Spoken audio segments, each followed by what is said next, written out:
StreamYard. Welcome. We're on. Greetings, everyone. Hi, everyone. This is Karen, also known as Empress. Sorry, it's been a while since I've been on. So I wanted to just welcome you all on for, it's been a while since I've done a live. So I wanted to just give an opportunity for us to have a great conversation this evening with Mr. Joseph Patterson. Before I introduce him, I wanted to, we're going to be streaming live through CRR Radio Network in Central Florida, my second home away from home when I'm not in Jamaica. And with us is Mr. Louis Witter. Louis, thank you for joining us. Can you welcome your Absolutely. well? Yes, all is well. It's a beautiful weather here in Central Florida, Kissimmee, Davenport, Orlando, and surrounding areas. And we want to thank everybody for tuning in this evening. And we want to thank you, Karen, for this opportunity to join in with you guys to be able to speak to our special guest this evening. Yes. Thank you. And our special guest is Mr. Joseph Patterson. And there are some people who know him and some who do not. And so we're going to have an opportunity this evening to find out who Mr. Patterson is. One of my, I am eagerly in anticipation of learning some of his survival skills. I've shared with my audience and my family the challenge I had after Hurricane Beryl passed. I thought I was ready. I put everything in place and thought I did, and wasn't so ready after. So I'm getting us a little bit of tips as to how Mr. Patterson survived not only the hurricane, but weeks without power there in St. Elizabeth, where they have been going without power for what seems like an extended period of time. I can't imagine how that may be. So I want to welcome you, Mr. Patterson. So tell us, I want to kind of just jump in, and I'm going to kind of lead the conversation into just how you survived, what it is, how did you gain those skills, your survival skills, and kind of just lead the conversation into their, what you're doing now. And sure. Well, so go ahead. let me just say a big welcome to all of our viewers, wherever you are, in Florida, here in Jamaica, across our 14 parishes. My home parish of St. Elizabeth. We're having a lot of rain today, so it's quite wet outside and internet disruptions. But I'm very happy to be here today, and I'm particularly happy, Ms. Francis, because you are a newly installed VP for the UIC, VP Cornwall. So it's good to be interviewed by you even before I've had a chance to interview you in the public sphere. But that's a pleasure. And welcome, Mr. Witter. Thanks for being on with us as well. And to all of our friends online. Thank you. Thank you. Our friends online. I see Jasmine Powell, VP Powell from Surrey, is online, Roundtable Talk TV. I see Juliet. Cool guy. Thanks to all of you for being here today. It has been a pretty rough near 2 months for the people of St. Elizabeth in particular and Westmoreland. And here in Northeast St. Elizabeth, where I am the MP candidate for the UIC, we have gone for several weeks. Most people here just received electricity in the ELM area on the 14th of August and some later. Interestingly enough, when the electricity came back here in my neck of the woods, everybody got it except me. So I was still without JPS. Now, fortunately, we only use JPS as a backup. So when I returned to Jamaica in 2011, one of the most important things for me was to ensure that I'm not dependent on JPS or NWC or even the supermarket. So I made sure to do a few things very early in my return, which was to build in-ground tanks to hold up to 6 months of water, an air tank to hold 3 to 6 months of water as well, and put in a filter system to filter the water. And I'm connected both to the river and to rainfall. So I do rainwater harvesting. And I also have the river as a backup to that. So when I bought this property, I really looked at a number of factors. I looked at the location, what's the history of it in terms of storms, hurricanes, earthquake, where the fault lines are. So I did a whole lot of geological analysis before buying this property, and to make sure that I would be as protected as possible from the element. You can't be fully, but I at least try to be as best as I can. And then I focus now on water security, food security, and energy security. Exactly what I'm talking about for Jamaica, I've done for myself. So Mm. I in the water tanks, I connected everything to my home. So I collect water from the roof. It runs right into our tank. It's monitored in terms of the quality. I have a about 4-level filter system. The filter coming off the roof, the filter coming out of the tank, the filter coming into the house, the filter through the refrigerator, the filter through the kitchen sink, and the filter through the showers. So we have filters everywhere, and also filter through the water heating system because hot water kills bacteria. So I have a Yeah. pretty large water filter system and a large water heating system. So I don't pay for hot water, but I do get hot water in my pipes because I put that in. On the electricity side now, my wife and I ensured that we estimated the amount of energy we would need, both for the farm and for the house. And then we bought, panels and inverters and all of that and put in the infrastructure so that we would have electricity. So fortunately, when Beryl struck, Mm. we were able to turn on the lights and pump water if we needed to. I also put in gravity feed because I believe you have to be thinking about what happens if your main electricity is down, either JPS or solar. What do you do? So I made sure to have a water capture system above ground to give us at least gravity feed water. Now, where did all of this come from? When I was a little boy, about 8, 9 years old, I was passing a place, St. Mary's Church, and I saw a sign that says Scouts. And I went to her and said, Mommy, can I join the Scouts? And she says, Of course. And she quickly took me over there. My mom is like that. She wanted to get me into everything. And single mother, single mother, poor single mother who lived in a one-room house and everything. She took me over there and I signed up for the Scouts. Best thing, I mean, it's better than school. Our motto was be prepared. It meant thinking ahead, Mm. assessing what might come, planning for it. We learned, things like, how to read a map, how to tell directions using the sun, the time of day. We did, a journey badge where you had to travel from one side of Jamaica to the other in the mountains and outside, sleep out in the tents and all that kind of stuff. How to cook without matches and make a fire and all of that. It was really a powerful Remember those experience. days, man. Yes. So that's a quick, peek into my background and how I became so Good much stuff. more forward-looking and preemptive in the way I approach life and politics as well. That's awesome. Good. Louis, I heard you mentioning that. Are you familiar with the Boy Scouts? Is the Boy Scouts a big Jamaican? Yes, of course. I mean, everything that you're saying, Brother Patterson, I remember them as a young boy growing up in Portland. Yeah, I'm on the other side of Portland, and that's how I get my skills, my life. That's how I've been navigating through life with those things that I've learned as a scout.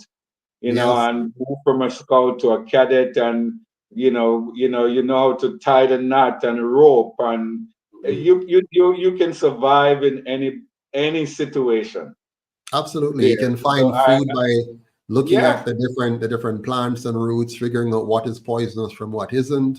exactly. If somebody breaks their arm, you can set it back and put it in a Yes, splint sir, you until got good you get to training.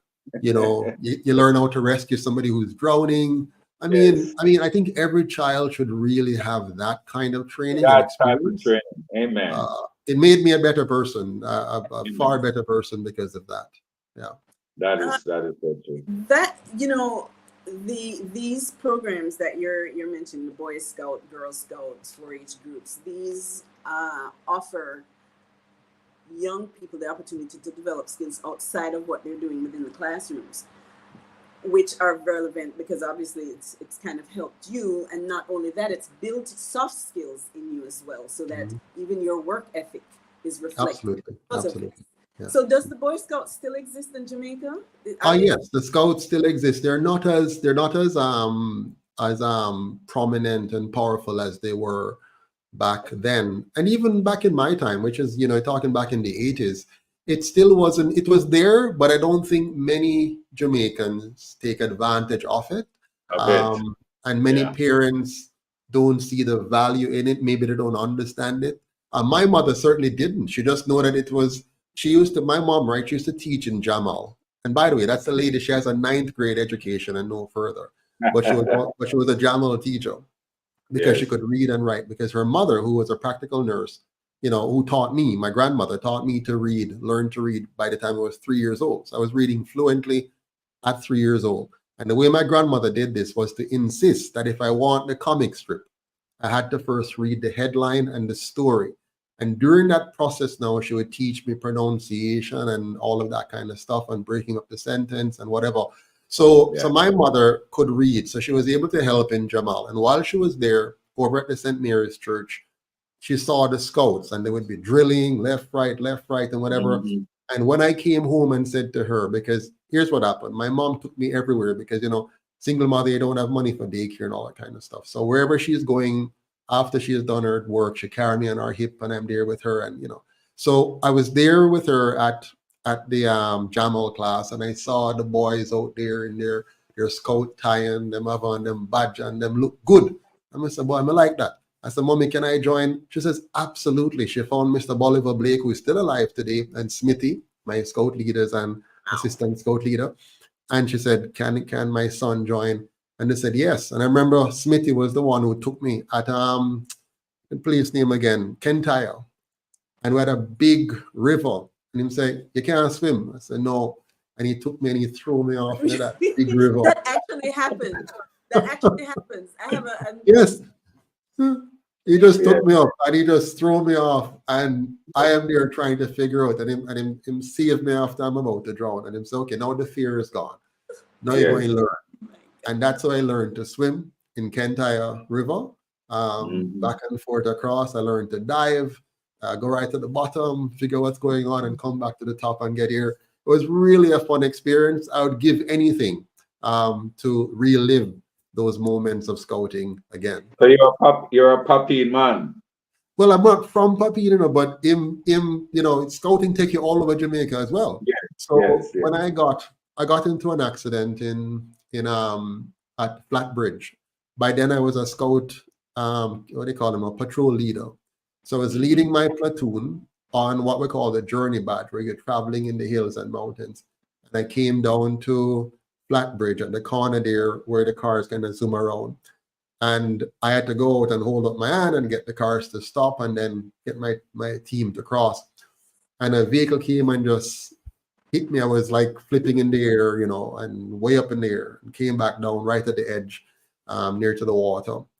And that was another experience because I jumped back up and then addressed my team before I fainted. And, I woke up at Spanish Town Hospital, but that was quite a story. But my mom That's a still good didn't one. pull me out. It was an right. experience, near-death experience. I learned my lesson, how to be more cautious and careful and move on from there. Amen. Amen. Well, Amen. your scout leader would have been in trouble with your mom if you were made. Yes. There you go.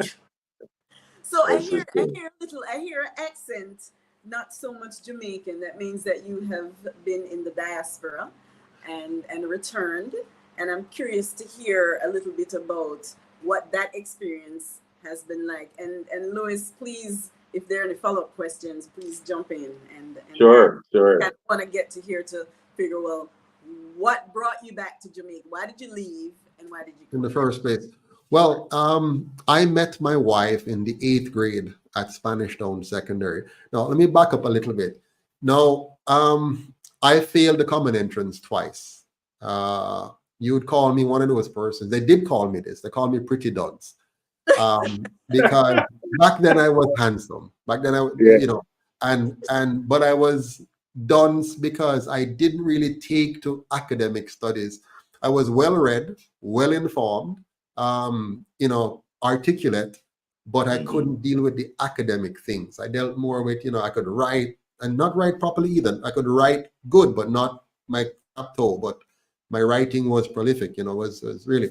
So I was there, but I failed common entrance twice. And at about the age 11, I ran away from home to go and live with my dad because he was fairly wealthy. My mom was struggling. She has three children.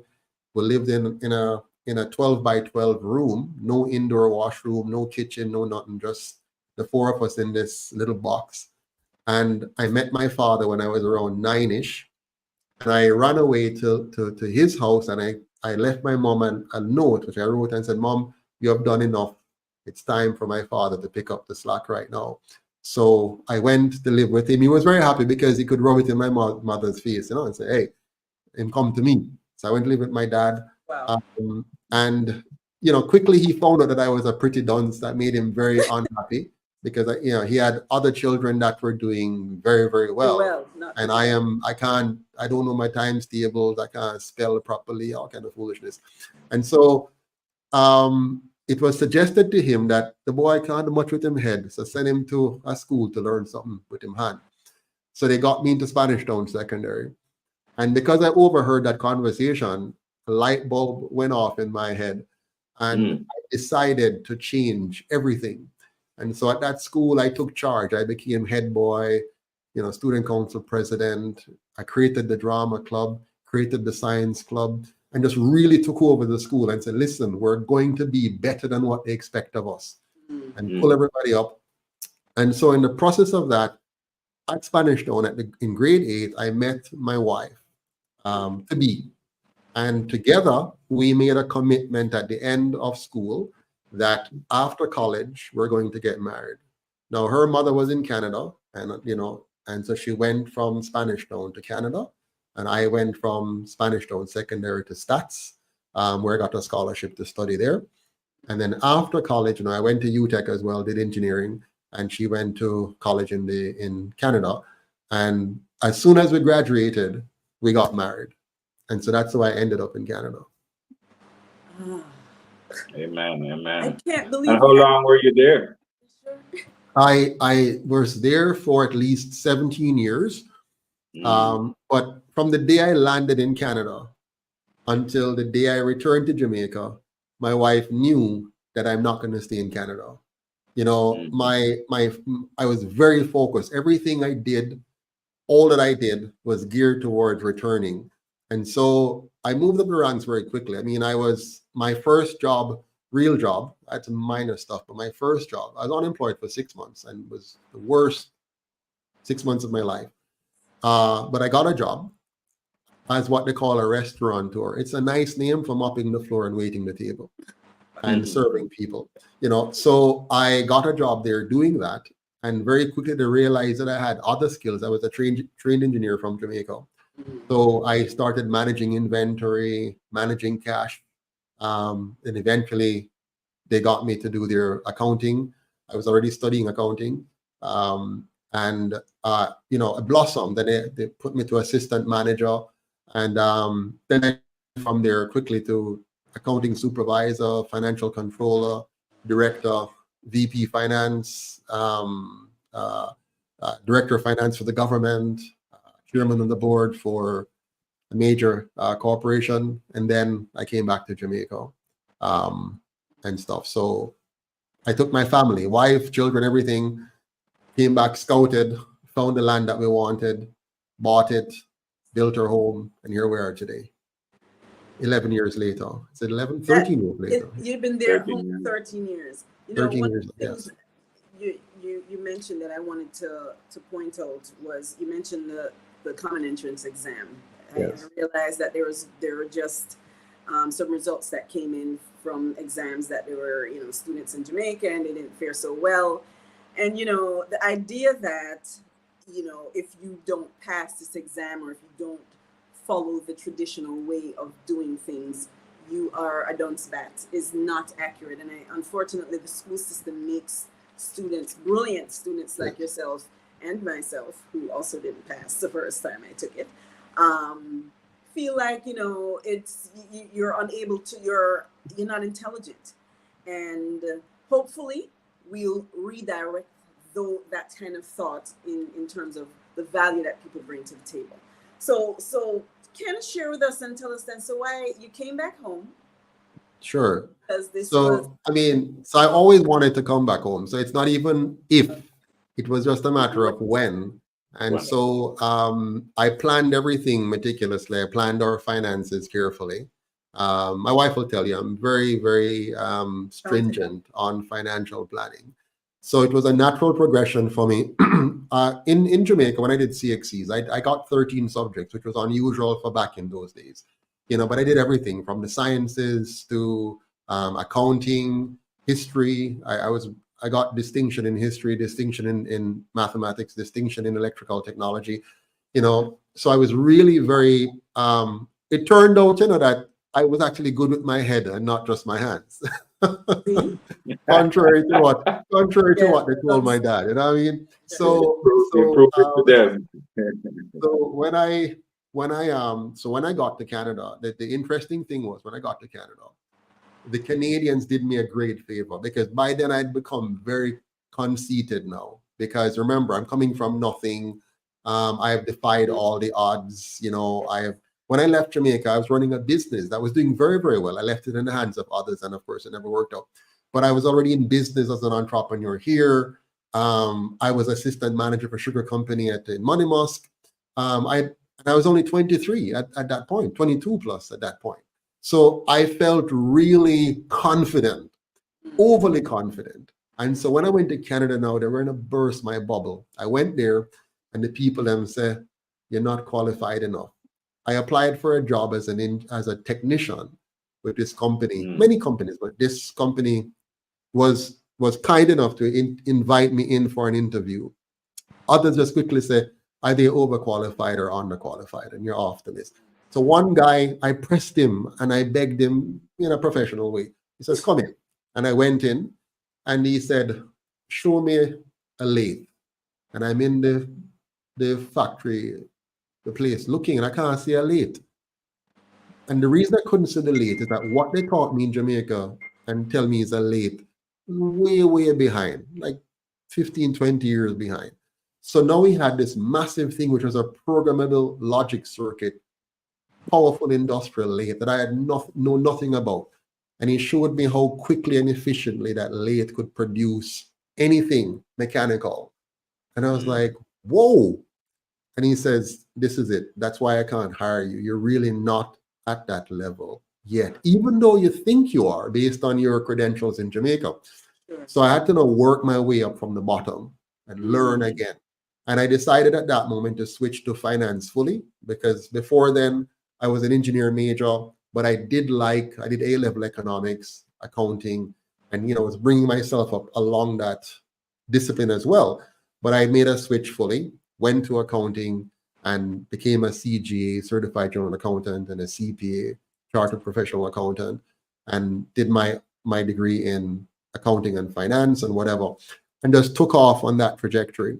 So now I was a new person focused now on the field of finance and financial management. And so that now my engineering knowledge plus my finance knowledge now became the new person that I would become, plus the values of scouting and the ethics of a mother who taught me that hard work, and then more importantly, by looking at her, I realized smart work was important too, not just hard. So I had to shift from the way she did things, which was hard work. She worked, burn our fingers and get whatever done. But I also had to learn how to work smarter, because I promised her, I said, Mom, I'm going to get rich and I'm going to take care of you. So I had to live up to that. I had to make sure that I could give her something much better than what she experienced in her earlier years. And I was committed to doing that. Wow. Amen. That's wonderful. Wow. That's pretty compelling. I want to go back to, at a later point in our conversation, the training you had in Jamaica and where or how prepared it made you for Canada, or did it not make you prepared for Canada? But before we go there, I wanted to have you just tell us a little bit about how you came to form this UIC. There's something that happened, I came back from China in 2020, early 2020 because of the whole pandemic situation. We know what was happening in the world, the lockdowns and what have you. I wasn't paying close attention to what was going on in Jamaica, but you have that experience that I'd like you to share with us what Sure. happened. Sure. I mean, when I came back to Jamaica in 2011, um, I I was hit with a shocker. I mean, I thought Jamaica would have been a little bit more developed and progressive. And don't get me wrong, we've had developments in a number of areas, some good, some not so good. But I wasn't, for 2 years, I'm back in the country, I'm in the system. I took a job with a very prominent company because I wanted to see what's happening on the inside. And thank you, Mr. Stewart. Thank you for that opportunity. I came in, I saw all the different things happening in Jamaica from the perspective of a corporate establishment and the banking sector, where I dealt with the bank and everything. And after 2 years, I concluded that the two major parties, there's no way that they can be trusted to do what is required to take Jamaica from being where it is today to becoming a first class country. And so in 2013, I started putting together now a different set of information. Before, I used to study Jamaica just as another Jamaican wanting the best for my country. I've always been involved in politics as a child. My mother was an avid supporter of one of the parties, so I've always been there with her. I've been to the women's movement meetings. I've been to the arenas with Michael Manley. I've been to the conferences and seen and listened and heard. And I remember when I became 18 and she said to me, all right, you're 18 now. Are you going to vote? And I said, 1 second, Mom. Mommy, I cannot vote PNP. And she was like, are you kidding me? You're going to vote Labour? I said, I said, I said, Mommy, don't worry. I'm not voting Labour either. So she said, what is going on? I said, these two groups have focused and served at dividing and distracting, and they're destroying our people. So there's no way that I can be party to that. That was 18 years old, you know. And then I started, by then she had moved to Seaview Gardens.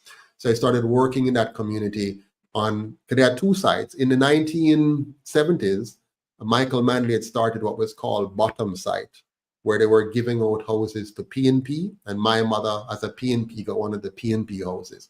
So you know that entire area down there, so it's primarily PNP. Then in the 80s now, Siaga came in and he the top site and bring in houses to the GLP. This is how they destroy our people, right? And I said, my God, this is horrible.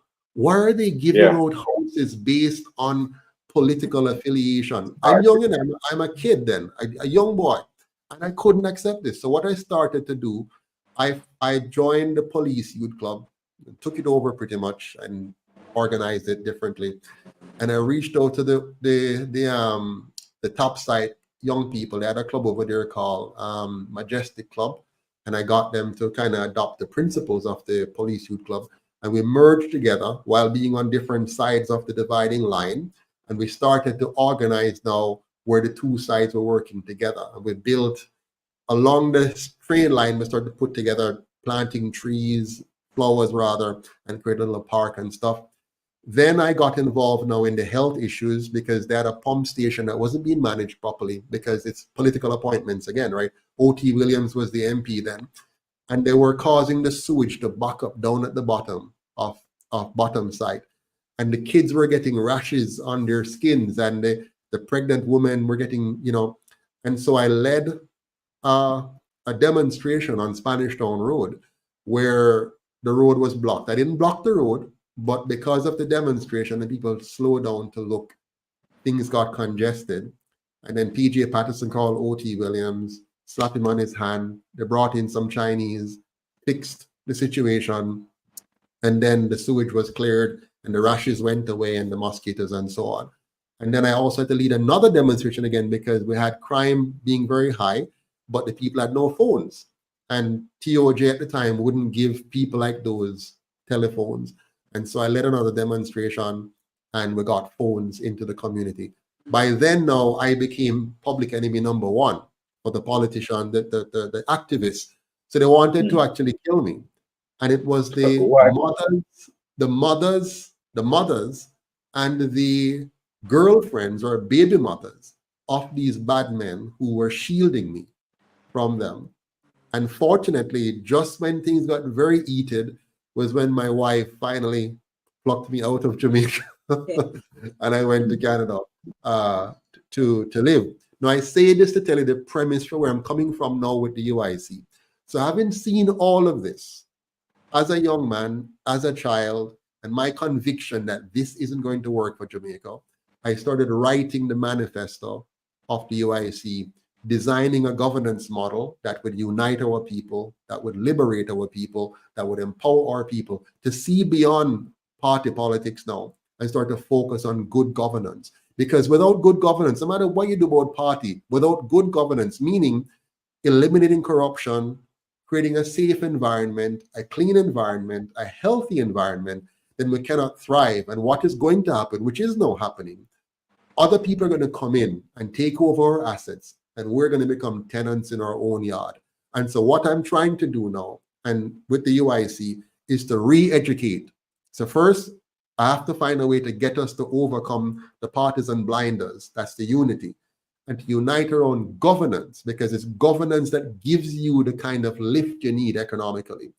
And then get us now to liberate our minds, the way Marcus Garvey and Bob Marley says, from mental slavery, emancipate ourselves, and then move now to empowerment, which is having an education system that moves away from rote knowledge and colonial thinking to now thinking about how we can understand ourselves, understand others, and understand money. Because if you don't understand those three things, yourself, how to interact with people and build solid relationship, business, family, and otherwise, and how to build a solid economy and not be fooled by people who can take you for granted because you don't understand economics and you don't understand money. That's the empowerment that we want. And then move that now into the productivity, industrialization, manufacturing, a better version of tourism, one where the money comes to the community, a better version of energy management, water management, and food management. Beautiful. Wow. My brother Patterson, for the sake of our listeners here on the CRR network, explain to us what is UIC? What is UIC? What is Sure. your organization? So UIC stands for United Independence Congress. And I was very deliberate in choosing every single one of those words to represent Jamaica's third official political party, which came into being as a registered party in Jamaica on the 2nd of December 2019, after tremendous amount of battle against the two colonial parties who tried to stop us. Now, so United means we're bringing together the independent thinkers of the country, those who have not been solidly brainwashed to the point where they cannot let go of green and orange, where they can't see that they're being trained to hurt themselves. I digress a little bit here to just tell you this bit of history. In 1838, when they freed the slaves, it was a fake freedom. They simply got the slaves to believe that they are free while holding on to three things that they denied the slaves. One, they held on to the land that was stolen from their ancestors. Two, Yes. they ensured that they did not return the capital stolen from their labor. And three, by now the slave had become dunce because they had deliberately kept them away from being able to read and write and learn and develop properly. So the slave was disadvantaged on those three levels, but they gave them a fake freedom so they wouldn't burn down the plantation anymore. So the slaves now were fooled into thinking they're free, but all they were free to do was to go and beg a job from their slave masters. Now that was the They have first trick. nothing to do around it. They had Yes. nothing. They had no. They were ignorant and uneducated. They were without financial capital and they were without land, which means that's not freedom. That is simply a trick, and the trick worked for 100 years. Now, between 1834, when it was announced, and 1944, the trick worked. But then the people started to agitate. The slaves became angry. The former slaves, who were still slaves, became angry. And they were burning down some more plantation again. So what they did was brought in another trick in 1944. They got Norman Manley and Buster Manley and the Gleaner Company, the communication medium then, Yes. and the Plantocracy, which is the PSOGen, to come together, PSOJ, come together and blacklist Marcus Garvey Yes. and ostracize him and vilify him and push him out and Yes. and and killed his political movement, and then replace it now with two fake political parties that are now claiming to represent the interest of the people, but they were strategically placed as controlled opposition to fool the people.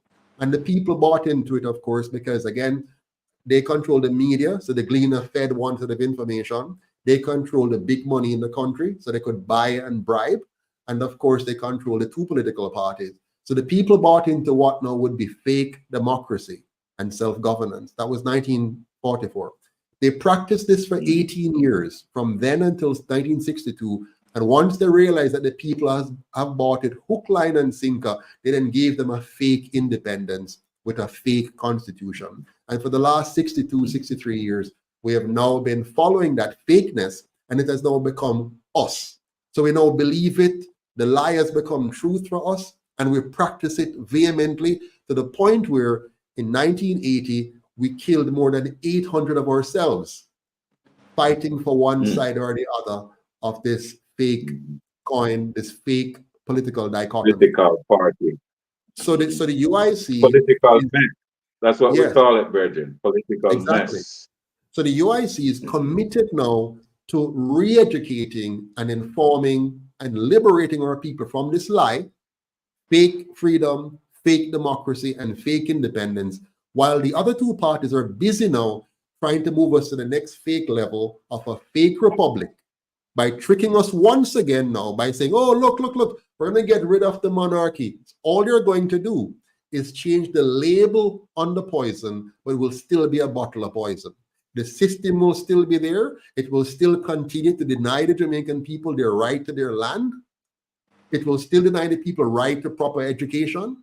It will still deny the people a monetary system that is sound money rather than the fraudulent fiat currency we currently have now, which robs them of their purchasing power. And that will continue. And the UIC is saying, no, that must stop. And so the UIC, the United Independence Congress, was built to unite us to overthrow that system in a non-violent manner and build for the Jamaican people a true system of governance that will protect their right to their life, their liberty, and their property, and give them a safe, clean, and orderly society where everyone away can live, earn, and retire with dignity. Beautiful, beautiful. And that was one of the things that really, I see you may have wanted to say something, Louis, but that was, I'm going to give you a minute to respond. As a matter of fact, go ahead, because I have already jumped on board because I have bought into this. I'm here, return to Jamaica, and I also could not decide which party to support that would be in the best interest of returning residents, people who have been here for years, and anything that's going to really benefit Jamaicans. So what are your thoughts based on what he just said?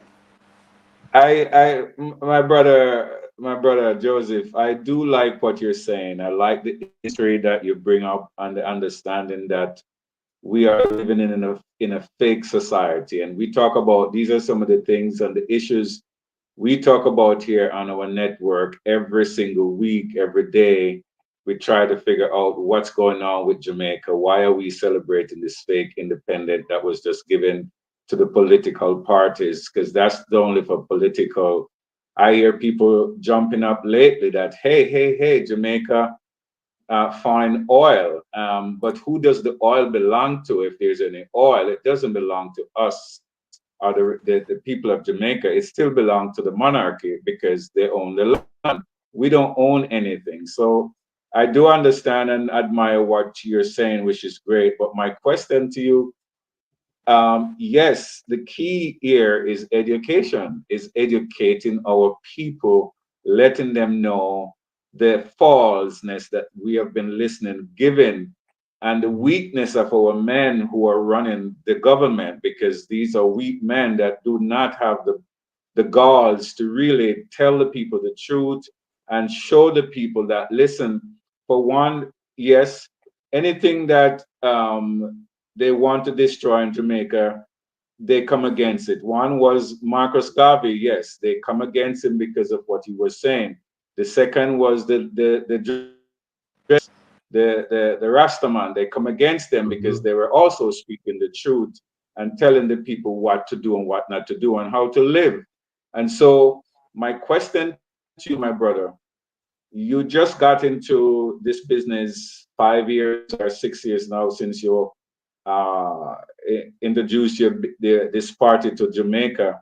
But who is listening to you? Who are you speaking to that are listening to you, and who are you targeting? Because the people in my age bracket and all them things, these people, a lot of them will tell you, "Man, I have no time to listen to these. They are busy." But who are we? Who are you really targeting now with this new information? Because there's a generation of people that needs to know, and so I want to find out who are you targeting with your message? So we're targeting everybody.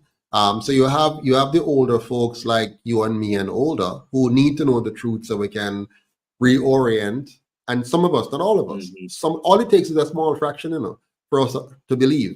You're never going to reach. You're never going to have 100% of the people having full knowledge. What you need is a small Right. fraction. Our goal right now is to get from where we are now, which is about 3,000 core people that are registered, to 500,000. So step by step. But it's a work in progress, and it begins with me and you.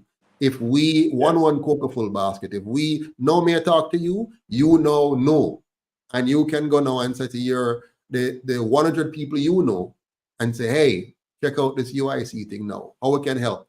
But I want to just kind of Hmm. jump quickly back to the oil business because there's a very important thing I want to point out here with the oil. Um, Yeah. there is oil in Jamaica, no doubt about it. They're going to No drill doubt. for oil. They're going to drill for oil, and if there is enough, if there's enough accessible oil at the price point that the powers that be wanted, then they will go for it like they have done in Guyana and what they did before Hmm. in Trinidad. Now, watch carefully though. Yeah.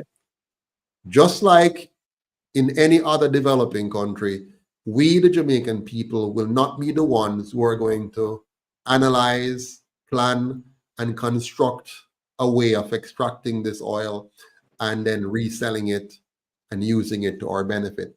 This will all be multinational, international companies who are going to come in. They're going to Foreigners. invest the money. They're going to invest the money, the time, and the expertise to explore. They're going to sign a contract with our politicians who have proven themselves very easy to be bought and not very wise in their analysis or Yeah. negotiation. We've already I, proven that over the years. So they're I going to sit agree. around a table with them. Their eyes are going to glaze over. It's going to pop out when they hear the numbers, and they're going to underestimate the potential of what they're dealing with just for the immediate gratification that they're going to get now and the corruption they see as a possibility in all of this. So, what's going to happen? There will be an agreement, and when it's written, it's going to be that Jamaica is going to get a small slice, very, very small slice. You're going to get some tax revenues, you're going to get some jobs out of it, and the bulk of the profits, the bulk of the benefits will go overseas. The Jamaican people will never benefit significantly from the oil. And I'll tell you why that's very clear. Look at bauxite. Bauxite Hmm. is Jamaica has been a leading producer of bauxite in the world and have supplied Yes. America with tremendous. So if we could have gotten a lot of value from a natural resource, bauxite would have proven our capacity to do so. So That's oil true. is going to be the very same thing as bauxite. Now here's the flip side to this now. Just like how bauxite polluted our air, polluted our water, and displaced our farmers, and caused many Jamaicans, without even knowing it, to be sick with all forms of diseases and cancers that they don't even know where it came from, and a burden on our healthcare system because of that. and the lack of human development because of the many lives we have lost in various ways, just like how we have lost without realizing it. And the benefit of bauxite is far outweighed by the cost that is hidden, that is not seen clearly. In the very same way, the benefits of oil will be outweighed by the cost to the Jamaican people. I'll give you one example of the cost. It will take just one major oil spill and our tourism industry will be wiped out. Mm. Our ecology around our shores will be damaged almost permanently. Now remember, Jamaica is a small country, relatively speaking. Now, bigger countries with a whole heap of landmass can afford to have mistakes. We can't afford any mistake at all in drilling oil. Now, worse Yes. than all of that, when you drill oil, you're disturbing the geology of your nation. Now, remember, Jamaica is a small island. So when you dig and you dig 10 wells to find one good one, you have disturbed all of the fault lines in our country. And when we have a massive earthquake and we have devastated our country without realizing the link to the drilling for oil, or a tsunami, because earthquake happens in the sea, and Yes. it devastates massive parts of our country and wipe it out. And we now thought of the wonderful benefits of oil, but now we're experiencing the wonderful downside. But guess what happened? Those companies that came here and spent billions, they've done it before. They'll just pack up and leave. And we, the people, will be left with the reality of this devastation. Now, the Yes. UIC's approach is very different. We're saying, let's focus on making Jamaica the organic food capital of the world. What will that do? It means we're going to maximize our ability to generate and produce good quality food for ourselves and then sell the surplus on the open market for a premium, because we would have been the one country in the world that is focused on organic foods. That's number one. Number two, we harvest our water, which we have plenty of. We're losing a lot of water when we just simply run from hurricanes and storms, as opposed to harvesting them Yes. and then building massive reservoirs and learning effective purification, bottling and shipping, and become a major supply of water to other countries like Singapore, which has to import water. That's Well, number two. we name land up with our water, so Right. we're supposed to be selling So water. watch me now. We're maximizing our land and Yes. getting quality food for ourselves to Yes. eliminate the cancers and Yes. feed True. ourselves good food instead of importing bad food. We're also maximizing our water, so we have good, pure drinking water for we at all times, and we sell our surplus. And then we also want to now focus on our massive energy storage in the form of the sun, Yes. geothermal, and bioenergy. Maximizing those and making Jamaica at least 90% less dependent on fossil fuel. So now we have cleaner air, cleaner energy security, water security, and food security. That means nobody can ramp with we. All we have to do Yeah. now is to maximize our army, well trained, get all of our nation, everybody in our nation, our kids to learn self defense, how to use a gun, how to work effectively. And so when anybody tries to invade our country, they might be bigger than we, but they're going to suffer tremendously if they try. So we must become a superpower, a small superpower in terms of national defense, a small superpower in terms of energy, water, and food, and making sure that nobody can dictate to it and say you must inject your people with this because we say so. When we have food security and water security and energy security and a solid military, we're a power to be reckoned with. Beautiful. Wow. Mm. Wow. Well said. Very good, sir. I like it. Said. Well said. So that's hard to follow. That's a hard act to follow. But I want to go back to what the energy issue that we're Jamaicans are currently dealing with right now, and why what you have mentioned is such a great alternative. I also received an inflated JPS Bill. bill. Even though I was without electric for only 3 days, it didn't make sense to me that my electric bill was inflated, higher than normal. We're seeing that across the board, all over Jamaica right now.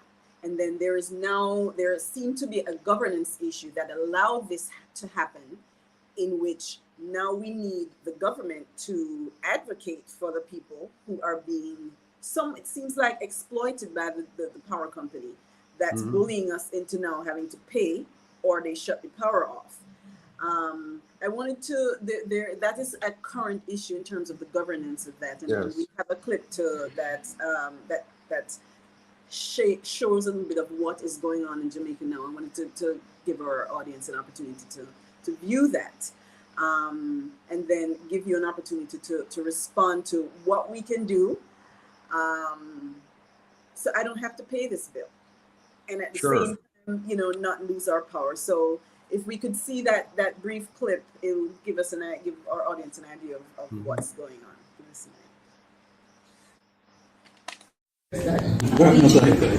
As far back as 2012, the OUR has put proposals for the amendment of its act to ensure that there is enforcement provisions.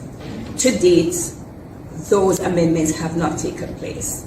And we have had several reviews, we have had several submissions, consultations were held with other ministries, and the cabinet submission was submitted, and to date, the OUR has not had those amendments.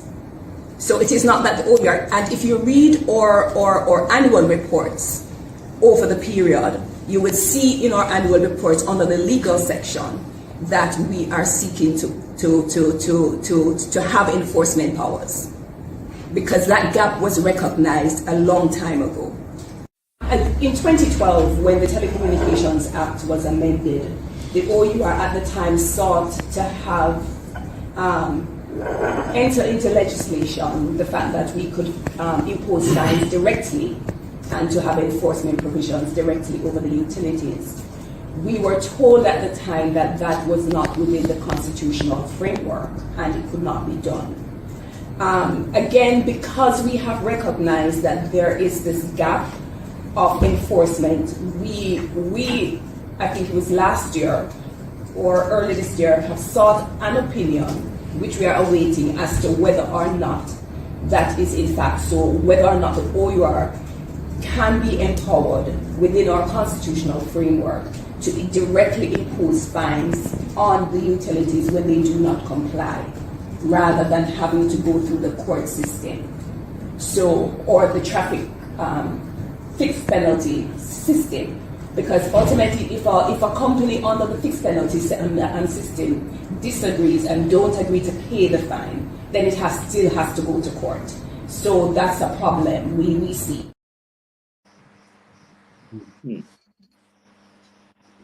Who own the power service in Jamaica? JPS is privately owned, with the government having a share in the ownership. So we don't own that anymore.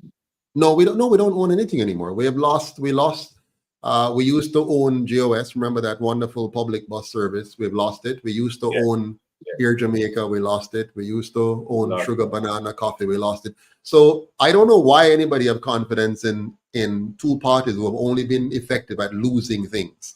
They have not been effective at building even the airport. Even the airport is not ours officially. Yeah, airport, everything. So right now, Jamaica, the government of Jamaica, even the Bank of Jamaica is now no longer the Bank of Jamaica. It is controlled by private interests and international banking cartels. So here's the issue now with JPS. From a legal standpoint and a constitutional standpoint, remember the constitution we have is a colonial constitution, which is designed to protect colonial interests. And the government agreement that they have in place, as the lady pointed out, they did not make provisions for dealing with this kind of situation, even though it was noted some 12 years before that there's a need for this. So what have we been paying them for? They even get a pay raise the other day. The government got a pay raise the other day, and they have not been taking care of business. The people of Jamaica, however, have a lot of power. If the UIC right now is trying to build our membership to 500,000. Just imagine if we had 500,000 members today, what would happen if we decide we're going to shut down the country unless you roll back those rates? Right now, there's nobody to do that. There's no organized group. The two most powerful organized political group in Jamaica are the two colonial parties, because we, the people, have allowed them to be. If right now the two parties control roughly about 30% of the electorate, there are 1.9 million persons registered to vote in Jamaica, 1.9 million. The two parties only control roughly about 600,000 out of that. If we were able to coalesce quickly as a body, like we did in September 21, September 22nd in the year 2021, when I led that march of 500 persons on Parliament to stop them from mandating the injection. Just imagine if we had 500,000 people today to say we're going to How get many up. people, how many members do you have at that time, my brother? Oh, we had 500 persons who showed up. 500 persons Who showed showed up and participated in that march, and it stopped them in their tracks. We kept the COVID injection to 23% in Jamaica when Barbados was at 65%, and other Caribbean countries in the 60s, 70s. We have stopped the government because just 500 of us stood up. The two parties were doing the same thing. Today, the two parties continue to do the same thing. Yes, they will try to give us the impression that they care about us depending on what's going on, but they're not. They will never care about the Jamaican people because they do not work for the Jamaican people. Bear in mind, both parties are funded by the PSOJ oligarchs, as well as by the international bodies who give them grants and loans. So they are committed to those taskmasters. So they do what the PSOJ says. They do what their colonial masters say. They do not have to listen to us, the people, because they'll always have those who they've kept hungry for the last 4 or 5 years. They just either ring the bell or play the song My Leader Banya and go around your communities, and they will just call out the small number. The 30% of Jamaicans will come out and they're going to vote for them ignorantly. Some will vote for them because they got $5,000, a cap and a t-shirt. Some will vote because they got a goat or a bag of feed or a bag of cement or a few blocks. That's all it takes for them to give away their rights and freedom, for them to sell out the rest of their African brothers. Just like how some of our African brothers in Africa found the trinkets that were brought by the Europeans more enticing than the lives they were throwing away. Let me digress here for a minute. If Africans had not sold out their young people, give away their youngest people, their smartest, young, strong young men and women over that 400 years or so of slavery, Africa would be a powerhouse today. But they lost all of that brain drain. The same way Jamaica continues to suffer from brain drain because we allowed two colonial bodies here on our soil, working for the colonial interests, claiming to be the party of the people, the two of them. They have maintained a Jamaica that keep running us out of the country. So our best engineers leave, our best nurses leave, our best teachers leave, and those who can't leave, wait for leave. Those who got to work today, they can't even focus on work because they're looking, I wonder if I can get a visa. If you go to the American embassy tomorrow, Monday morning, you see a long line. Canadian embassy, a long line. Everybody wants to leave this country. Why? Because the same two parties have kept us in this way. So to fix the JPS problem, here's what I'm proposing. Apart from us doing some kind of action, which I know we don't have the support because the people don't hear us. They don't know about the UIC as much as they should. But here's what we should have done and what we will do in the future for the Jamaican people.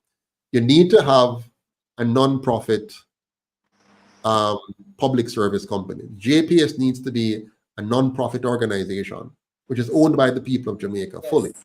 Okay, so it must not be operating for profit. What it should create is a national public grid, which any Jamaican and any provider of energy can tap into. So it's a public grid, which is paid for by the users who tap into it. Now you put solar on all the rooftops of the Jamaican people, all the business places that want to, all the churches, all the government and public buildings, all the schools, and you are now cutting your dependence on the current form of JPS operation by at least 50 to 60%. Then you put in place now biogas entities at all of our agri-farm processing entities that deal in animal husbandry, and even those that deal with the other green vegetables and so on, and collate all of that and create the green methane that you then transition into a turbine system that gives you another 20 to 30% of energy. Now you're up to 80% of your energy coming from Jamaica, from the bottoms of our animals and from the fruits and vegetables of our fields. Even sewage from humans can be converted into methane energy. You put that together, you now have 20 to 25% methane, 60 or 55 to 60% solar. And you go to geothermal now along our shorelines that are not for swimming. And you get another 15 to 10% geothermal energy from that. Co-generate that together with whatever we need from fossil fuel, and you now have the lowest energy costs, maximum manufacturing now in Jamaica because of the lower energy costs, more jobs, more productivity, and a wealthier nation. Wow. My brother, listen, man.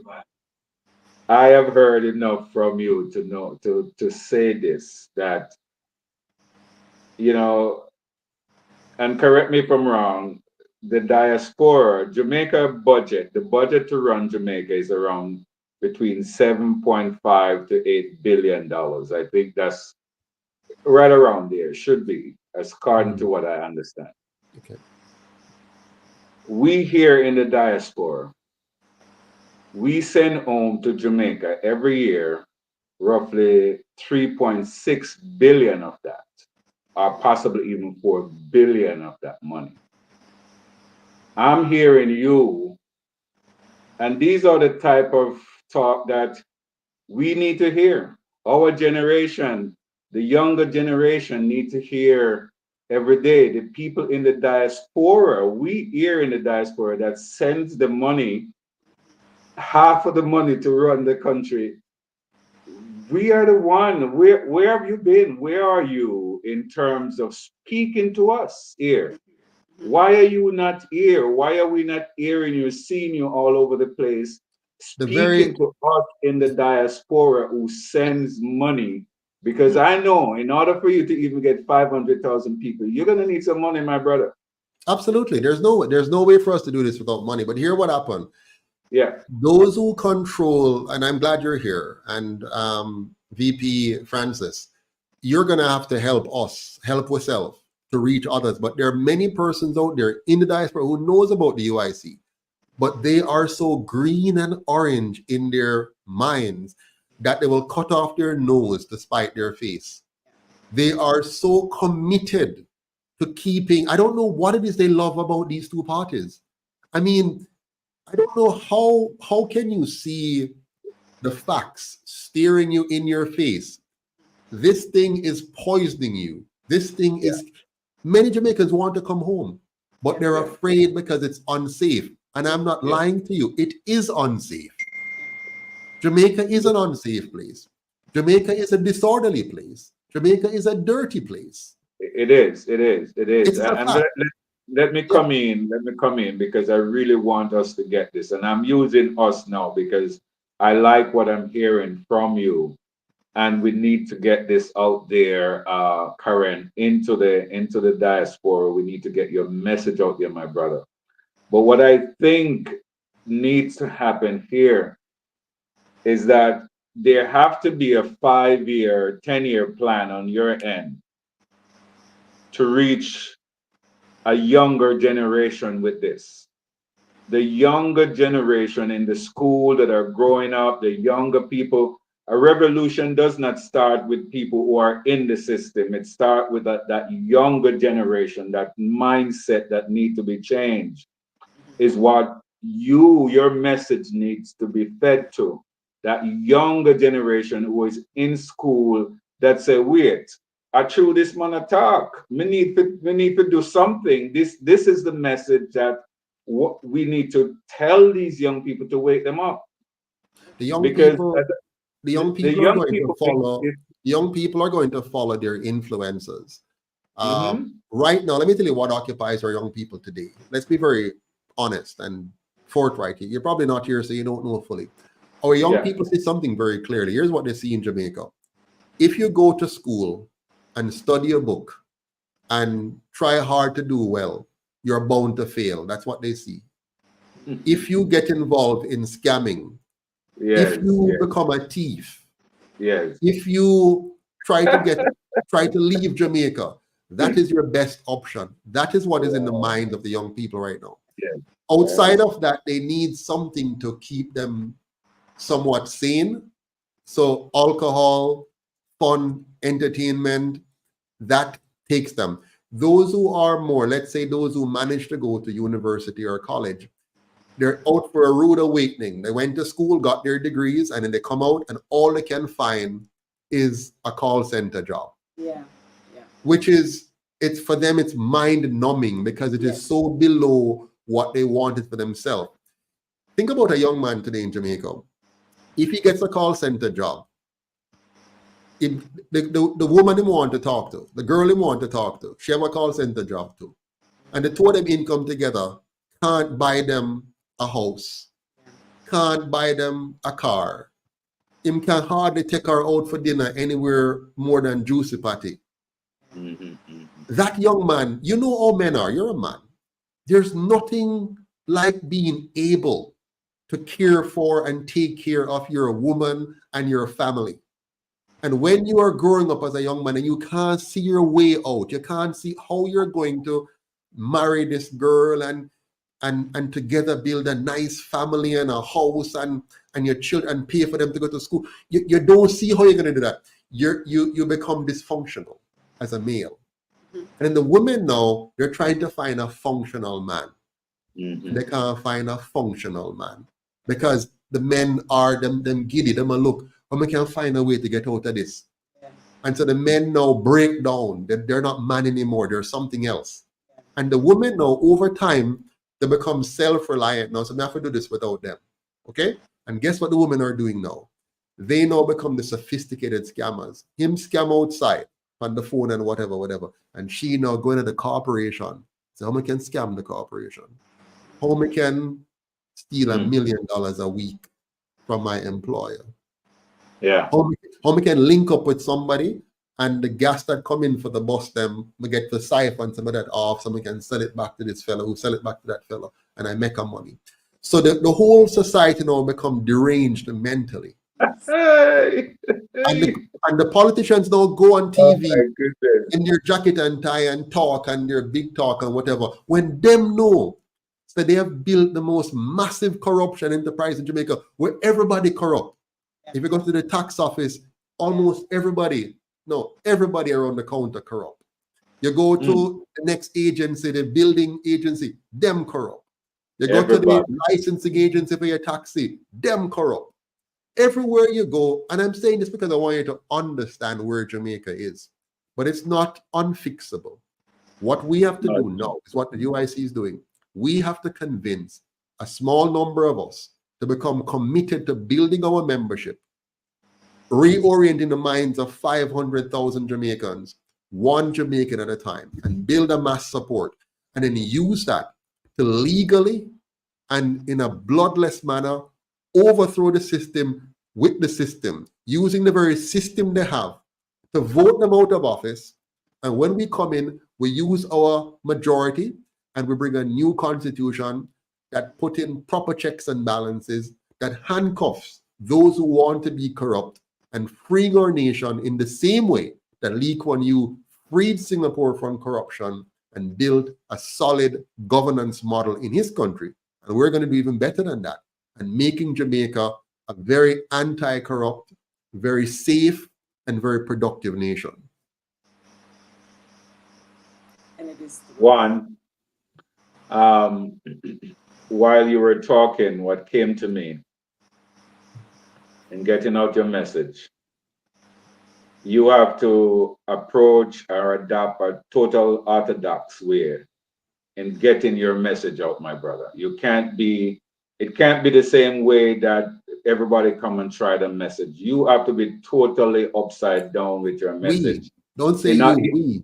we. Okay, there we We. go. I thank you for the Yes, we. correction. Yes, I am in. I am in based on what you're saying. yes. So, what came to me just now, Brother Joseph? People like um, this guy just came out. What name? Buju Cartel. Banton. The People like Buju Banton. People like cartels. These are some of those young people. Everybody are listening to these guys. The younger generation is who's listening to these guys. And these are the guys that have the ears of the young people. Yes. These are the guys that Which I is why think the two parties buy them. So for example, they bought Buju. Buju knows about the we have UIC. to go buy, we have to go buy him Let me back, show man. you What you something. talking back. about? We have to Come buy him on, back. man. So We have Buju, to buy back Buju, man. so let me tell you this. Buju knows fully, I mean, fully about the UIC. Buju has been in talks behind the scenes.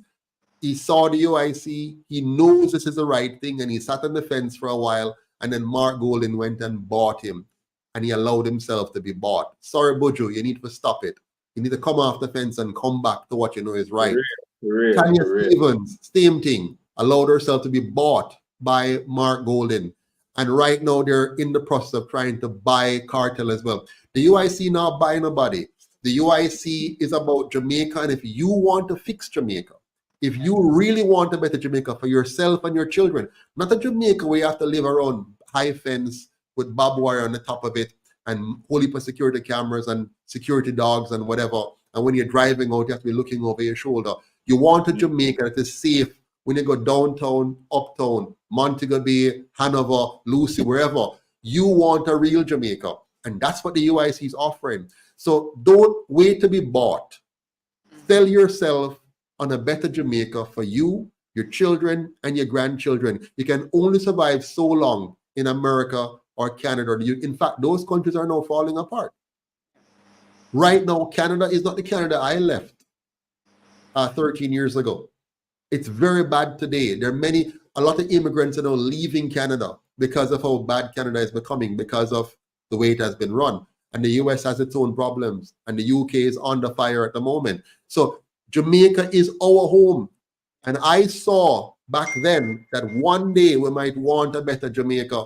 And so that's why I come home. And I have paved the way. I am your John the Baptist. Amen. All of you out there are the Jesus we're waiting for to come and bring salvation to this country. I have paved the way, and we now have more disciples like VP Francis here and others, and VP Powell on the call. Now let us all become disciples of the message of good governance for a safe, clean, and orderly Jamaica where all of we can prosper. I agree.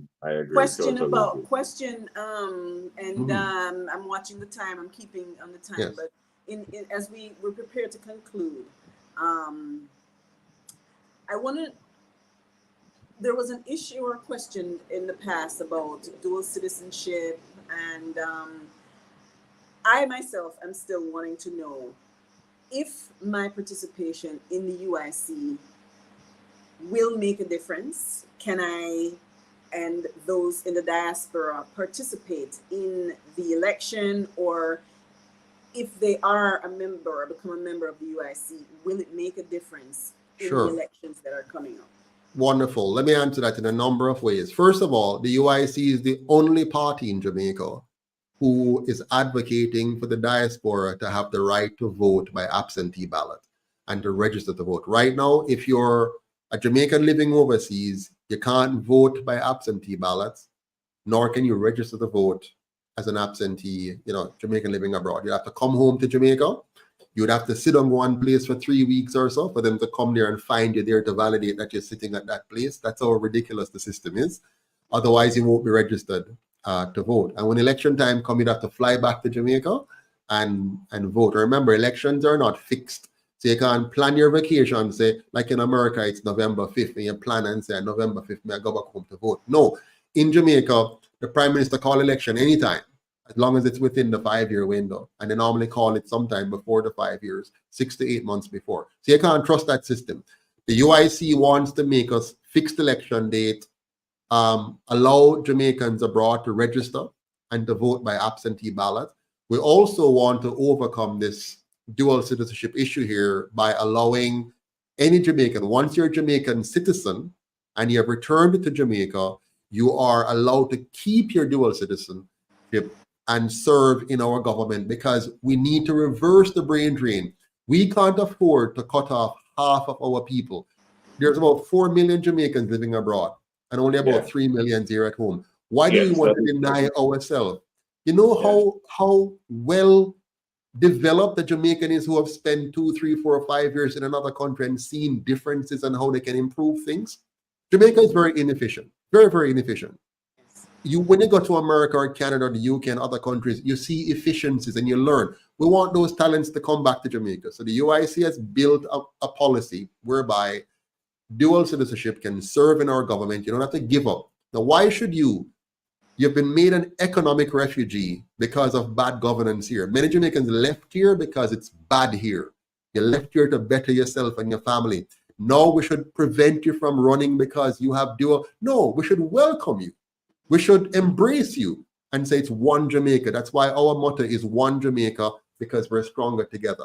Now, let's look at the system as it is right now. Right now, you cannot run for office in Jamaica for MP if you have the citizenship of a non-Commonwealth country. So if you are an American, for example, and you have citizenship in America, green card is fine.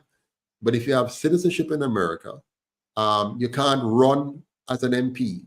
Now, it doesn't mean you can't participate and impact the process, because you can impact the process and do all kind of stuff like you're doing now, for example, you, Ms. Francis. I don't know what your status is in terms of citizenship, but if you are a U.S. citizen and you want to run, you would have to give up your U.S. citizenship to run as an MP in Jamaica. If you're a Canadian citizen, you can run. If you are an Indian citizen, you can run. If you are from St. Lucia, you can run. If you're from any Commonwealth country, once you're a Commonwealth citizen under the current constitution, and you've been domiciled in Jamaica for 12 months or more, you can run for office, keeping your Canadian or your Bangladeshi citizenship, which is amazing. Now, the UIC wants to fix that problem by saying you must be a Jamaican citizen, but you can keep your dual citizenship because you have earned that because of bad governance forcing you to go somewhere else to make the most. Just imagine me. If I had lived in Jamaica all of my life, the experience and exposure which I now have, the knowledge, I wouldn't have gotten it here. To be honest, I wouldn't have gotten it here. I mean, also the pace.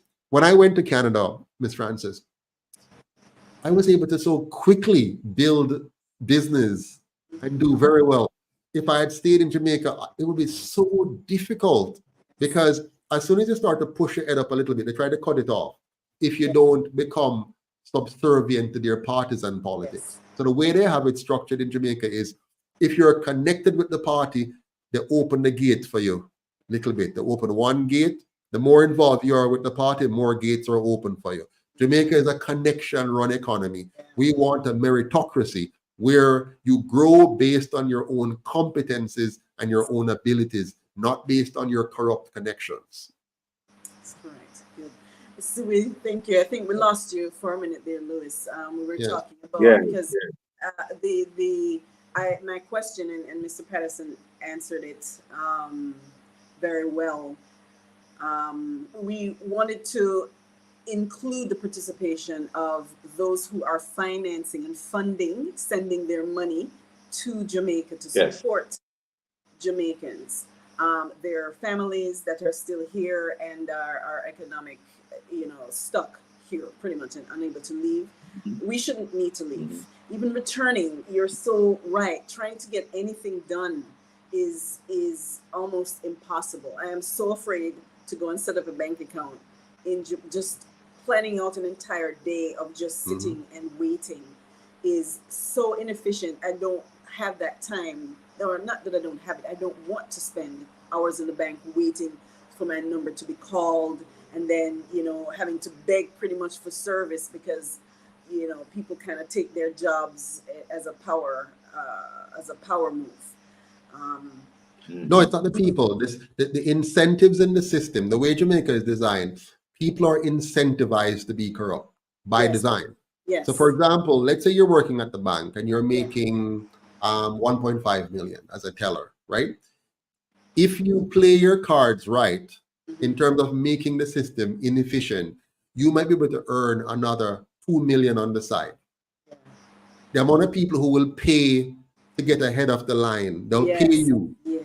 right? So the system, if you play your card right in the system, any business at all in Jamaica, any major business, It is.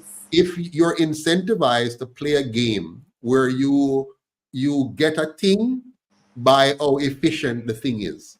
So if you're going to Yeah. get your driver's license, if you are honest and upstanding and decent, be prepared. You're going to take a longer time. You'll be failed a number of times because if you want to pass, pay. Yeah. So if you want to pass on the first attempt, pay and you pass. If you want to probably pass on the second, third, or fourth attempt, don't pay. And then the written exam, you're going to fail it. If you pay, you will pass the written exam. Yeah. If you don't pay, Yeah. you might pass somewhere down the road. So the tax office, if you go to the tax office, you'll spend all day in a long line. Yes. But if you have somebody to pay, you won't even have to go to the office. You just send a little bearer down there. The bearer go down there. Him knows them go see Miss Jane. Bam, bam, bam, things done. I'll give you one quick example. I have a company here in Jamaica and I have a company in Canada. Both companies requires me to file certain annual returns and so on. I was behind in my filings because of my UIC work for about 2-3 years. To fix the one in Jamaica, it cost me several days. Initially 3 days, then 2 more, then 1 more. About 5-6 days it cost me in Jamaica to get it all done, and altogether about maybe $400,000 or $500,000. In Canada, the same thing cost me a maximum of about 15 minutes or so. Same thing, 15 minutes and about $25. Wow. Now, so in Canada, it means that I could quickly get back to producing. Yeah. I could get back to managing my customers, managing my production line, managing my quality control, managing my exportation, all of that. Reading my reports, analyzing my profitability, making new strategic decisions. I could do all of that. Canada. In Jamaica now, I'm going to spend day 1 at the company's office, day 2, I steam, I want to leave, I want to get things done. 5 days of no productivity would have been wasted. Plus, I have to still dip in my pocket and find money. So I waste 5 days and I have to pay more for that 5 days. In Canada, it cost me 15 minutes and $25, and I'm back to business. That's how you build a productive country. If you want Jamaica to be productive, eliminate the incentives for corruption, design systems that eliminate too much human contacts where that is concerned, and cause a person to know that if they go to do X, it's going to cost them this small amount of time, so they're incentivized to just go and do it. Sometime in Jamaica, I have to put it off. Yeah. Mr. Muito, I Yes, sir. lost my driver's license recently. I lost my driver's license. I don't know what happened, couldn't find it.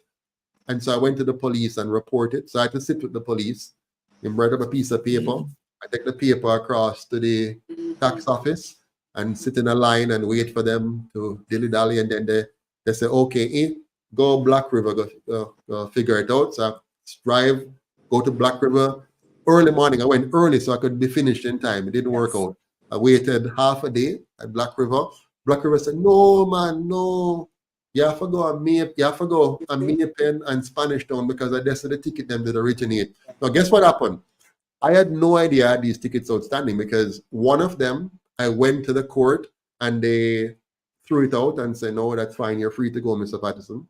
Another one, I went to court. They couldn't find the ticket. So they said, we'll call you. That's 3 years later, they'll call me. So I had no idea I had outstanding tickets until I lost my driver's license, and they will not issue you a new one unless you clear those tickets, which I didn't know about 2-3 years behind. So now I went to Maypen, and Maypen say, boy, we're not doing this today, come back next week, Thursday, or the Thursday after. I say, okay, fine, I'll come the Thursday after, because I went back. Oh, the system is down. You have to book another day. No, my God, Mr. Witter. How can the nation be productive with this kind of thing? How much time must I spend going Black River, tax officer Santa Cruz, police station, Maypen 1, 2, 3 times, then I go to Spanish Town, same thing. Oh, Mr. Patterson, nobody is here right now to attend to you. That was 9 o'clock in the morning. I waited until 11 o'clock. Nobody is here, Mr. You have to come back. And I have to go back there next Saturday, this morning, and thank God, after waiting for all of Saturday, the whole day, and I finally went to the judge and plead my case. She said, okay, pay 1,000 and go on. We shouldn't pay nothing, because I had nothing wrong.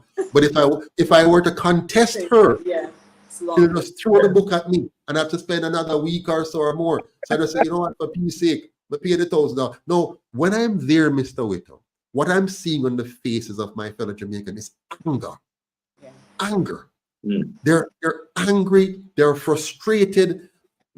They're losing the zest of life. They're losing the desire to produce and to trade, because trying to trade legally and honorably in this country is punishment. It's a problem. So that's why, Mr. Witter, our crime rate continues to go up. Our very government, our very system of government is pushing our people over the edge. They're the ones creating the criminals. That's the best form of production they've done. They fail at everything and succeed at creating avenues for corruption and producing criminals. That's what they do. You know, Wow. I the frustration that he's sharing. I made a post today on my page, because I said, you know, we need a support group for returning residents, because I did not expect to run into this. So that frustration I'm trying to avoid as much, just leaving and engaging in any type of trade, business, restaurant. You're online forever, and it's just frustrating. And how could it not be when people are living off of a minimum wage of maybe $100, what would equate to $100 a week? And this is the system that has been allowed to go on forever. There's no livable wage for people. So you have to find a way to can you imagine the police? Oh yeah. You can make money when they pull you over. And this is by design. All of this is by design. The PSOJ oligarchy, they want this. They create a Jamaica where they have a small number of jobs and a lot of people going after it, right? Yes. So you bring down wage rates. Then you create a fictitious minimum wage, and then use it as a bar, and then which you then keep. Listen, if you want a job, then you better take this. And then when people sign out of that, what do they go to? You have male prostitution, female prostitution. You have scamming. You have side jobs and whatever. The police is compromised. The nurse is compromised. Yes. Even the people in the big office. Somebody you see in jacket and tie and stockings and whatever going around, and their high heels and whatever. They're living on the margins, and so they use their office now as a way of creating extra income through corruption. That's correct. So, my friends, the very people we're looking to fix Jamaica, these two parties and their leadership, no matter what face, don't worry. If they put Lisa Anna at the front of the PNP, it's the same thing. If they put Crawford at the front of the PNP, it's the same thing. If they put Tufton at the front of the GLPs, it doesn't matter who they put, hardly sure. Don't get carried away by the new face. We've had many faces. We've had black man time now on the PG. We've had woman time now on the Porsche. We've had young people time now on the Andrew. We've had Bruce the driver before. We've had PJ the Black Prince. We've had Michael Manley. We've had Buster. It does not matter. The system that they are following is a system designed to crush the Jamaican people and extract their wealth to puff up a few house slaves who then give the rest of it to their colonial masters. Yes. Very true. Yes, And sir. just in the very true. short time I've been here, I have just experienced that and frustration. So it's very discouraging for those of us in the diaspora to want to come back home and live comfortably, because even if you you have the income to live, the frustration of doing Yeah. anything or running a business. Can you imagine businesses in St. Elizabeth for without power? For your business is going to get shut down. I mean, you Yeah. can't function. There's When no they went to way. the Yeah. store, their internet is down. They can't run your machine. We had a cash basis business for the last several weeks in Santa Cruz because no internet. Sometimes you're in the middle of the store, you're shopping, and the lights go out because they were running the generator. They run out of gas. Gas is so expensive, right? When you have to run a generator on gas for the entire day, all your profit is wiped out. So it's Killing the businesses here as well. yeah, It's not a very Big, good environment big for problem. business. It yeah. is. It is. So the reason I sought out an option after just looking at the local elections and how the people were carrying on, and I was just like, I can't be a part of that. There's nothing that made sense. I was able to locate the UIC and said, you know what, I have to do something. I cannot choose any of the other parties because it made no sense to me. And so, Yeah. as a returning resident, and instead of packing my bags and heading back to the US, I decided I'm going to stay on board and try to. Congratulations and hats off to you. We need more people like you in this country, and even those who don't return, like Mr. Witter and others, we need you. I mean, you are the diaspora is Jamaica's greatest asset. Just imagine if It is. It is. if 1,000 persons in the diaspora decided they're going to fund the UIC by just $10, $20 a month, for example, just 1,000 persons, you would give us. I see somebody writing on here, Jennifer, I think, saying the UIC need to go out and campaign and meet the people. We can't do it without money.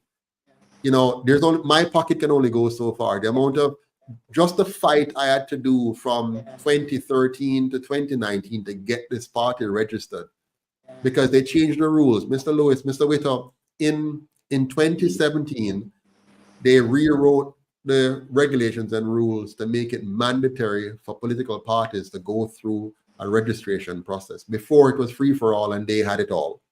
Then they changed the laws and rules because they had these little small parties coming up. And in one stroke of the pen and new legislation, they wiped out all those small parties, all of them, NDM, everybody was gone. They're still there in name only, but they're not registered. So NDM is no longer registered. The Marcus Garvey Party not registered because they can't meet the requirements. So I took it upon myself with my darling wife. I don't know what I put her through. And we slug it out and fought vehemently with the two parties who control the Electoral Commission of Jamaica and wrote the laws to suit themselves to make a permanent monopoly. And we battled with them and battled with them until finally we broke them in December of 2019 and became Jamaica's first ever officially registered third political party in Jamaica, ever. And now we have to fight now. Can they lock us off from the media now?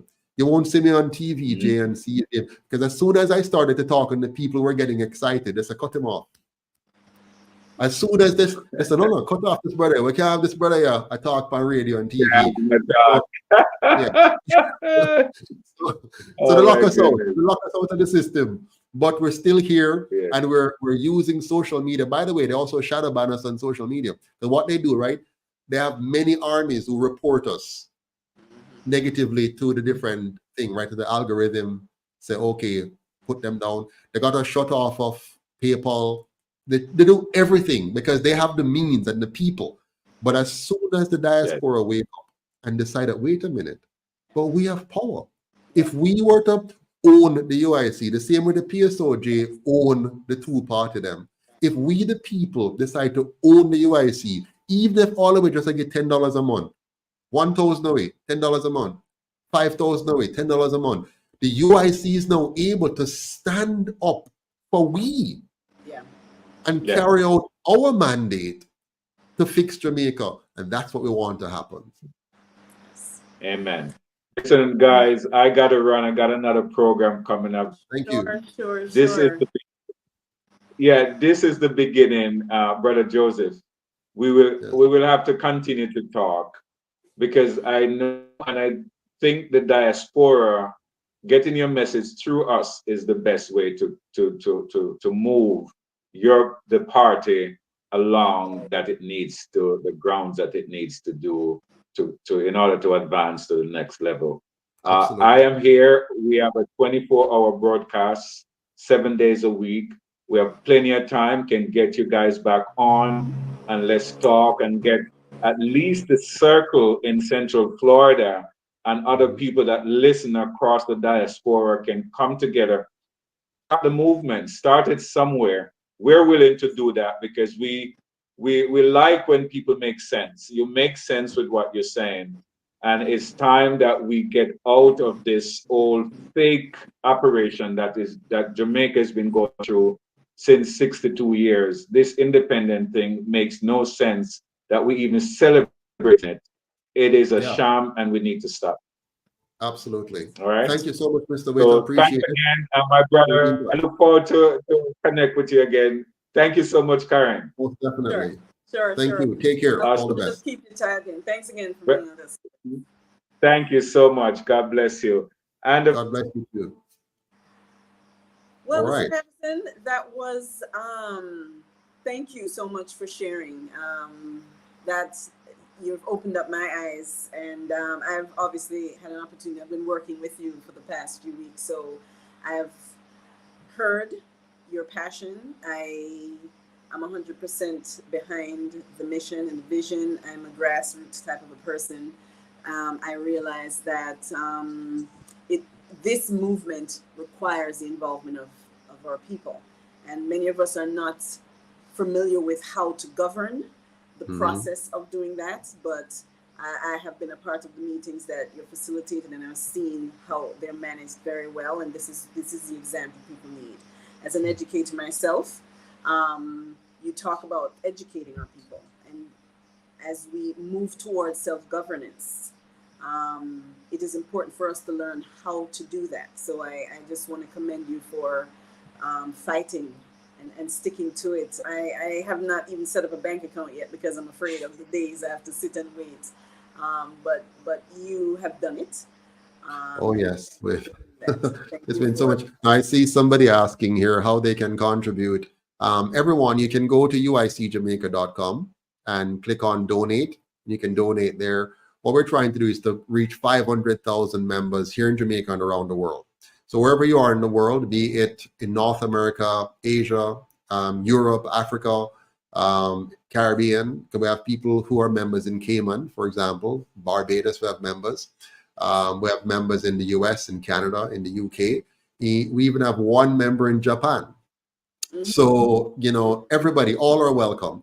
If you want a new Jamaica, if you want new leadership in Jamaica, a new system in Jamaica, and a Jamaica where you and your family can retire with dignity, where you can come back if you're young enough to work in a dignified manner and earn. If you want a Jamaica that is safe, that is clean, with public parks and public amenities that make sense, the UIC is for you. It won't happen overnight, but together we can make it happen. The first thing is for us to vote out those who have had 80 years to do it and didn't. Vote them out.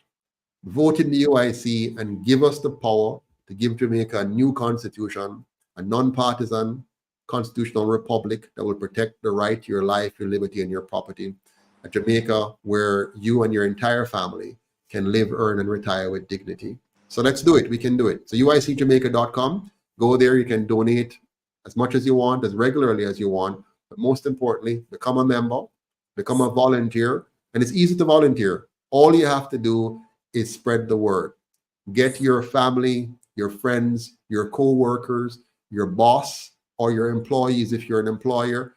Just tell all of them and get them to join the movement. Wherever you are, if you're in St. Catherine, St. Mary, Westmoreland, St. Thomas, Portland, Hanover, St. James, Trelawney, it doesn't matter, St. Elizabeth, please, St. Mary, all of us here. This is our country. Don't feel so you're too poor to help. Just $250 a week covers your membership dues. $1,000 a month as a Jamaican here in Jamaica. Overseas, just $2.50 US equivalent per week. $10 a month. If we all come together and do this, 500,000 of us, we will win the election and we'll win for Jamaica. True, true. Thank you. And those words, a great conclusion to this. And I do want to just invite us all to jump in. I'm going to make sure that I don't think that I have paid my dues, not monetarily, but in terms of time. But I'm going to make sure that I do that before the end of this month.